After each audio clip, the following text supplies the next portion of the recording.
Okay, we're going to show you how to adjust the bob yoke so that it goes from fitting the width of a standard bob quick release to fitting the additional width of a Robert axle for bob trailers. Obviously, out of the box, the bob yoke fits standard bob quick release as far as the width of the dropouts to the bobbins. With the additional width of a through axle, especially on fat bikes, plus size bikes, you're going to need to stretch the width of the bob yoke so that it lines up with the through axle. Okay, so now we're going to bend the bob yoke so that it will fit the additional width of the through axle. First thing I'll do is line up the through axle in there to kind of judge how much width I need to add into the bob yoke.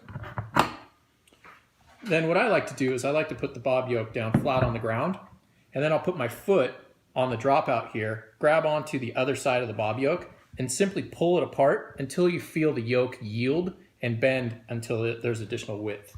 Then I'll come back with the through axle and check to see how much more or less I need to do.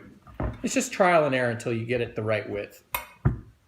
With some of the wider Robert axles, you're going to have to rebend the dropouts from the bob yoke so that they are perpendicular to the through axle. As you spread out the yoke, obviously you're going to lose that angle a little bit. So take a bench vise, adjust it so it'll grab just the dropout, snug it up, and then just give a tug and just realign these dropouts so that they're perpendicular. You can do that for both sides if necessary. Just give it a slight little tug until it bends, sets up.